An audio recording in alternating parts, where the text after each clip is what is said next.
Assalamualaikum warahmatullahi wabarakatuh. Alhamdulillahi rabbil alamin, alladzi yuhibbul muhsinin wa yarfa'u darajatil muttaqin. Ashhadu an la ilaha illallah wahdahu la syarikalah wa ashhadu anna Muhammadan abduhu wa rasuluh la nabiyya ba'dah. Allahumma salli ala Muhammad wa ala alihi wa ashabihi wa man tabi'ahum bi ihsanin ila yaumiddin. Jamaah salat maghrib Masjid Al-Muhajirin yang dirahmati oleh Allah, mari kita senantiasa terus bersyukur kepada Allah berkat nikmat dan karunia dari Allah. Kita terus bisa istiqomah hadir ke masjid ini untuk sholat berjamaah, untuk mendengarkan kajian-kajian yang diadakan di masjid ini. Semoga Allah terus menolong kita agar kita menjadi hambanya yang istiqomah taat kepadanya hingga kelak kita dicabut nyawa. Semoga dalam keadaan husnul khotimah. Amin ya rabbal alamin. Ibu bapak, saudara-saudara yang dirahmati oleh Allah, di dalam hadis riwayat Ibnu Majah nomor 3925, Thalhah bin Ubaidillah radhiyallahu an bercerita kepada para sahabat bahwa ada dua orang yang menghadap kepada Nabi, Mereka masuk Islam bersama-sama. Namun nantinya orang pertama itu lebih rajin beribadah, lebih khusyuk, lebih bersungguh-sungguh beribadah. Sedangkan yang kedua itu agak-agak santai begitu, agak-agak santai. Lalu yang pertama tadi ditakdirkan Allah pernah ikut perang bersama Nabi dan meninggal ya, syahid ya di medan perang. Sedangkan orang kedua itu meninggal setahun kemudian. Yang santai tadi itu meninggal setahun kemudian. Dan setelah mereka berdua meninggal itu, Thalhah ini bermimpi ketemu dengan dua orang itu. Thalhah itu di mimpinya itu berdiri di pintunya surga. Luar biasa Bapak Ibu ya. Mimpinya sahabat itu berdiri di pintu surga. Dan ketemu itu dua orang itu di pintu surga ya. Di pintu surga. Lalu keluarlah sosok ini enggak dijelaskan oleh Thalhah ini apa itu. Bisa jadi malaikat itu, bisa jadi malaikat. Keluar dari surga menemui orang pertama tadi. Menemui orang yang santai ya, orang yang ibadahnya lebih santai, yang meninggal setahun kemudian. Orang yang lebih santai dan meninggal setahun kemudian itu diajak masuk surga lebih dulu ya. Diajak masuk surga oleh sesosok tadi itu. Lalu sesosok tadi setelah mengantarkan orang yang santai tadi masuk surga, dia keluar lagi ya. Dia keluar lagi menemui orang yang lebih rajin. Yang lebih rajin dan mati syahid ya. Lebih rajin dan mati syahid. Lalu orang yang lebih rajin dan mati syahid ini diajak juga masuk surga oleh sesosok tadi itu. Setelah itu sesosok tadi menemui Thalhah. Dia bilang kepada Thalhah, waktumu belum saatnya bagimu, belum saatnya bagimu wahai Thalhah maka kembalilah kamu. Itu menunjukkan apa, Tolha memang masih hidup waktu itu. Jadi belum waktunya masuk surga. Nah, mimpi itu tadi setelah diceritakan kepada pada para sahabat, sahabat merasa heran. Bagaimana bisa orang yang lebih santai, tidak masuk surga, tidak lebih bersungguh-sungguh di dalam beribadah, tapi dia masuk surga lebih dulu ya. Padahal dia meninggalnya meninggal biasa, bukan meninggal syahid ya.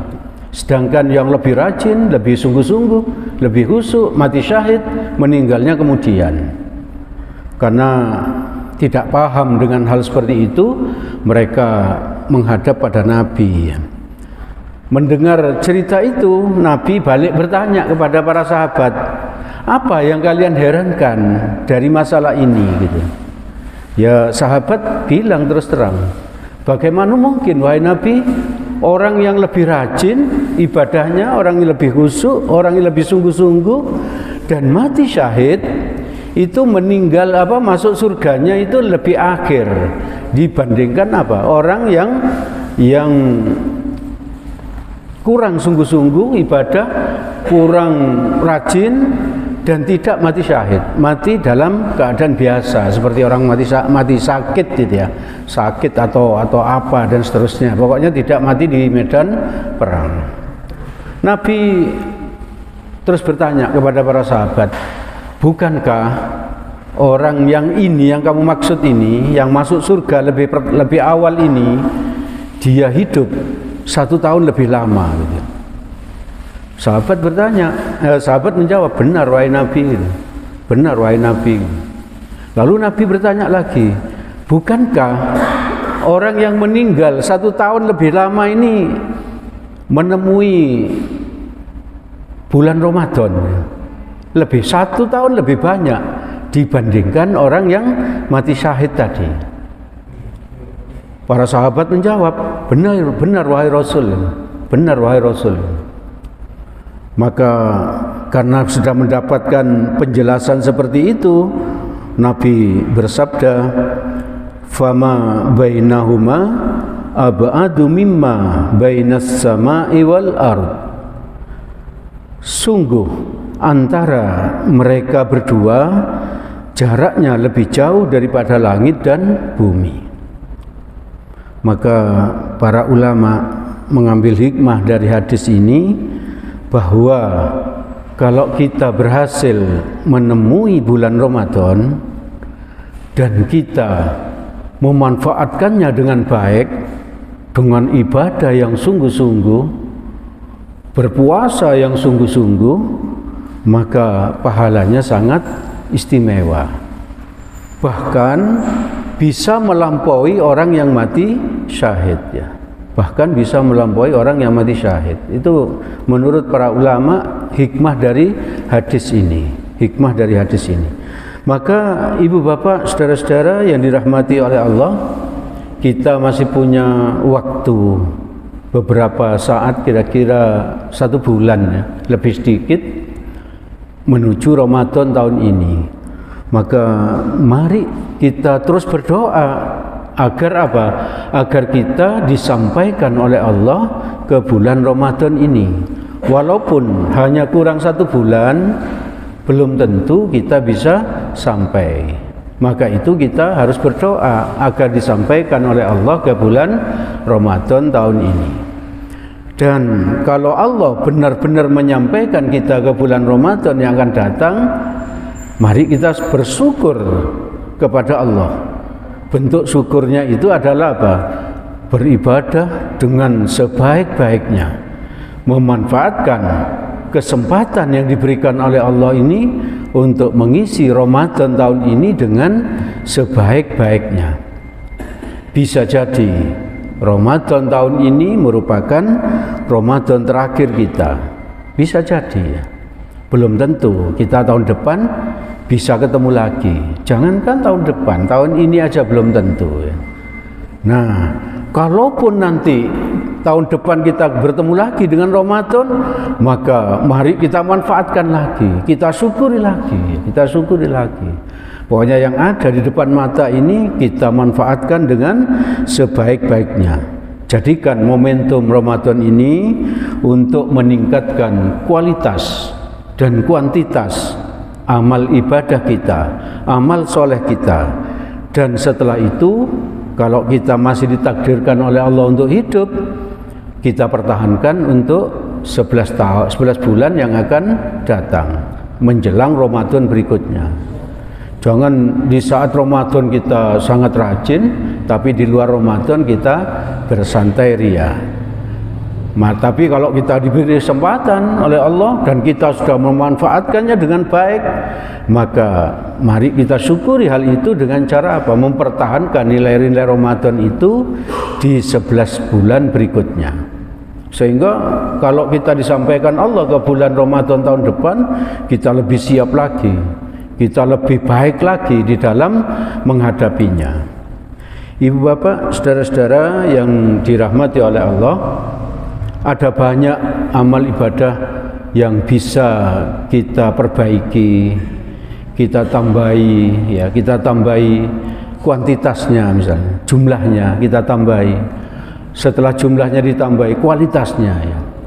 Tapi yang pertama kita lakukan adalah apa? Memperbaiki kualitas dari puasa kita, ya.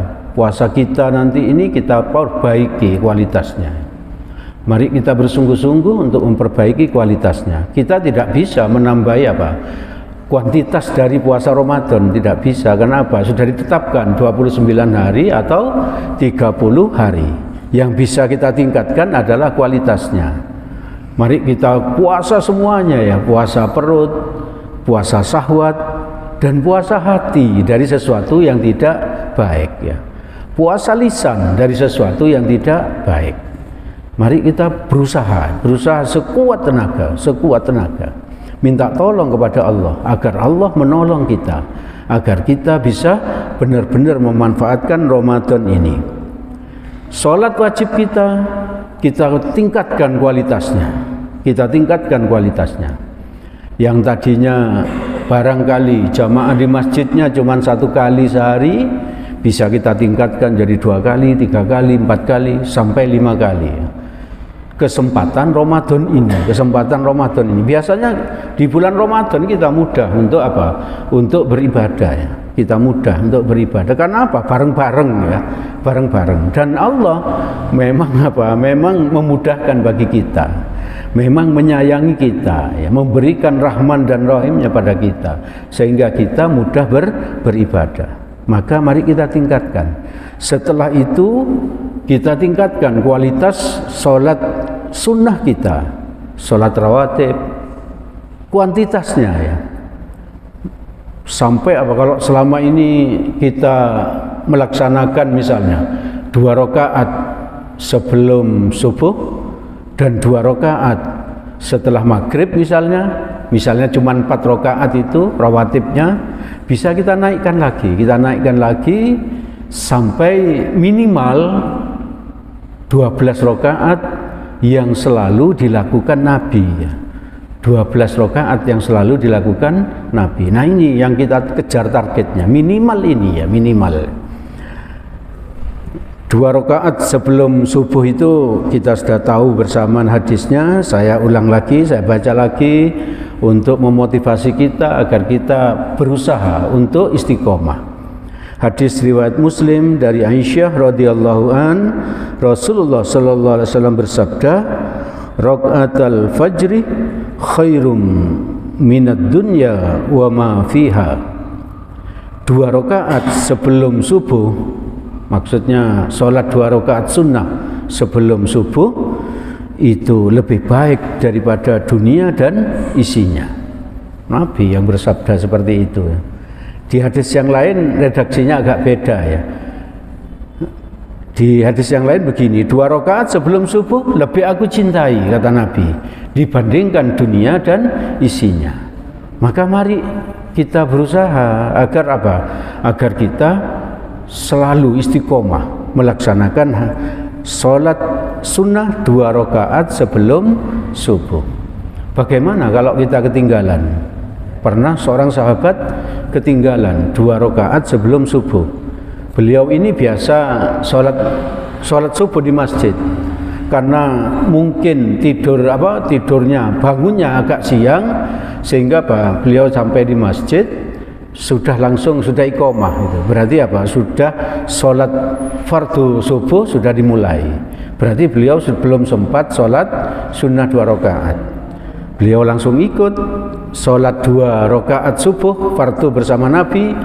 Lalu setelah itu beliau bangun lagi sholat ya, 2 rakaat ya. Nabi bertanya, sholat apa ini? Gitu. Karena memang menurut Nabi tidak ada sholat setelah sholat subuh. Tidak ada sholat setelah sholat subuh. Nabi bertanya, sholat apa ini? Diceritakan oleh sahabat tadi, saya biasa Nabi biasa istiqomah mengamalkan sholat sunnah 2 rakaat sebelum subuh. Tapi ini saya tadi bangunnya kesiangan, saya tidak sempat sholat. Saya sampai di masjid sudah mulai sholat subuh. Langsung saya sholat subuh. Maka setelah itu saya bangun lagi dan saya lakukan sholat sunnah sebelum subuh. Nabi mendiamkan itu, berarti Nabi membolehkan. Berarti kalau suatu saat di masjid ini setelah sholat subuh fardu ada orang yang berdiri untuk sholat 2 rakaat, barangkali kejadiannya seperti ini gitu ya. Barangkali kejadiannya seperti ini. Kita tidak boleh berburuk sangka orang itu nggak ngerti hukum misalnya. Ternyata apa? Pernah terjadi di zaman Nabi seperti itu gitu ya. Sholat rawatib tadi saya bilang minimal kita tingkatkan sampai 12 rakaat. Di dalam hadis riwayat Tirmizi, saya baca artinya, barang siapa menjaga di dalam mengerjakan sholat sunnah 12 rakaat, maka Allah akan membangunkan rumah untuknya di surga. Jadi orang yang menjaga sholat ini artinya apa? Dia pasti masuk surga. Hadis ini, menurut hadis ini. Sholat apa itu? 12 rakaat itu. Sholat rawatib 12 rakaat. 4 rakaat sebelum zuhur, lalu 2 rakaat setelah zuhur, 2 rakaat setelah maghrib, 2 rakaat setelah isya, dan 2 rakaat sebelum subuh. Itu adalah sholat rawatib yang selalu dikerjakan Nabi. Maka para sahabat menyebutnya itu sholat rawatib muakkadah, sholat rawatib yang utama ya, yang utama. Nah, apakah kalau ada orang yang melaksanakan sholat rawatib sebelum isya itu salah? Tidak, Nabi pernah melakukan, tapi tidak rutin, tidak selalu dilakukan. Yang selalu dilakukan 12 rakaat itu tadi, 12 rakaat. Dan di hadisnya ini, kalau kita menjaga 12 rakaat itu, maka Allah akan membangunkan rumah untuknya di dalam surga. 4 rakaat sebelum zuhur, 2 rakaat setelah zuhur, 2 rakaat setelah maghrib, 2 rakaat setelah isya, dan 2 rakaat sebelum subuh. Mari ibu bapak, saudara-saudara, momentum Ramadan ini kita amalkan ini ya, hadis ini 12 rakaat ini minimal ya. Nanti kalau ini sudah istiqomah, mau ditambahi dengan tadi itu 2 rakaat sebelum isya, lalu 2 rakaat sebelum asar misalnya, itu bisa saja ditambahi ya. Tapi mari kita istiqomahi dulu yang 12 rakaat ini. Lalu amal ibadah yang bisa kita tingkatkan, baik jumlah maupun kualitasnya, selama ini insya Allah kita sudah sering mengamalkan, karena di masjid ini sering diingatkan, yaitu zikrullah, menyebut nama Allah. Kalau di Al-Quran surat ke-7 ayat ke-205, Allah berfirman, A'udzubillahi minasyaitonirrajim, wa dzkur rabbaka fi nafsika tadarru'an wa khifatan wa dunal jahri minal qawli wal udwi wal asal wa la takum minal ghafilin. Dan sebutlah nama Tuhanmu di dalam hatimu dengan merendahkan diri dan rasa takut ya. Ini menunjukkan apa? Kita zikirnya itu sungguh-sungguh, tidak hanya di lisan, tidak hanya diucapkan subhanallah, subhanallah, subhanallah, tidak hanya seperti itu. Dengan perasaan ini merendahkan diri dan rasa takut ya. Merendahkan diri dan rasa takut. Allahu Akbar misalnya, betul-betul meresap ke dalam hati kita dan kita merasa apa? Allah Maha Besar, Allah bisa segalanya, Allah bisa menghukum kita, Allah bisa mencelakakan kita kalau mau ya. Maka kita harus takut. Takutnya kita kepada Allah itu lebih mendekat ya, lebih mendekat, bukan malah lari ya. Bukan malah lari. Lalu dengan merendahkan diri dan rasa takut. Jadi dikala zikrullah itu menyebut nama Allah itu atau berhauqalah dan lain sebagainya, itu apa? Dengan perasaan diri ini apa? Tidak merasa tidak bisa apa-apa. Merasa tidak bisa apa-apa. Dan dengan tidak mengeraskan suara ya. Berarti di dalam mulut boleh, cuman tidak keras ya. Tapi lebih afdol kalau di dalam hati, karena di dalam hati itu orang lain tidak tahu kalau kita sedang zikrullah. Dan kalau di dalam hati kita bisa lakukan di kendaraan umum misalnya, hati kita bisa zikir dan selain sebagainya. Dan juga bisa kita lakukan di dalam kamar mandi kalau di dalam hati. Tapi kalau di mulut nggak boleh, kita nggak boleh menyebut nama Allah di mulut, di dalam kamar mandi, di dalam kamar mandi. Dan janganlah kamu termasuk orang yang lalai. Lalai dari apa? Dari menyebut ini. Allah menyuruh kita untuk menyebut nama Allah yang banyak ya. Mari kita lebih perbanyak di bulan Ramadan. Kenapa? Karena saat itu perut kita lapar ya. Orang yang lapar itu biasanya apa? Biasanya tidak mikir yang macam-macam gitu. Mikirnya itu Allah, Allah, Allah begitu. Dan seperti itu maka kita perbanyak zikirnya. Kita perbanyak zikirnya. Terserah kita mau zikir apa ya. Subhanallah, alhamdulillah, wa la ilaha illallah, Allahu akbar. La haula wa la quwata illa billah. Boleh seperti itu. Atau khusus Ramadan itu bisa kita ganti zikirnya, yaitu dengan apa? Allahumma innaka afuwun tuhibbul afwa fa'fu anni. Lebih-lebih di malam Lailatul Qadar, di saat kita tidak tidur, di malam-malam 10 malam terakhir bulan Ramadan itu, kita sedikit sekali tidur, kita perbanyak wirid ini. Kita perbanyak wirid ini. Di samping kita membaca Al-Quran, kita sholat, kita banyak-banyak membaca apa? Allahumma innaka afuwun tuhibbul afwa fa'fu anni. Artinya, ya Allah, sesungguhnya Engkau Maha Pengampun dan suka mengampuni, maka ampunilah dosa-dosa kami. Terus seperti itu, sebanyak-banyaknya, sebanyak-banyaknya.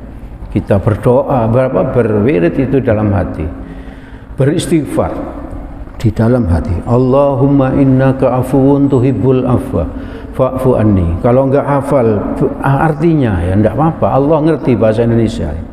Ya Allah, sesungguhnya Engkau Maha Pengampun dan suka mengampuni, maka ampunilah aku. Tidak sulit bahasa Indonesianya ya. Ya Allah, sesungguhnya Engkau Maha Pengampun dan suka mengampuni, maka ampunilah aku. Terus perbanyak di dalam hati, di dalam hati. Atau kalau kita selesai sholat witir, kita berwirid atau zikir subhanaka subhana malikil kudus, subhana malikil kudus 3 kali biasanya setelah sholat witir. Artinya Maha Suci Engkau yang merajai langit, yang merajai lagi Maha Suci dari berbagai kekurangan. Luar biasa ya zikir yang diajarkan Nabi itu, luar biasa. Subhanal malikil kudus, subhanal malikil kudus, subhanal malikil kudus. Mari ibu bapak, saudara-saudara yang dirahmati oleh Allah, perbanyak seperti itu. Terutama tadi istighfar ya. Karena apa? Karena menurut hadis riwayat Ibnu Khuzaimah, Ahmad, Baihaqi dan Bukhari dari Abu Hurairah radhiyallahu an, Nabi bersabda, "Raghima anfu." Ini diulang 3 kali ya. Diulang 3 kali. Raghima anfu. Raghima anfu abdin dakhala alaihi ramadanu fala yughfaru lahu.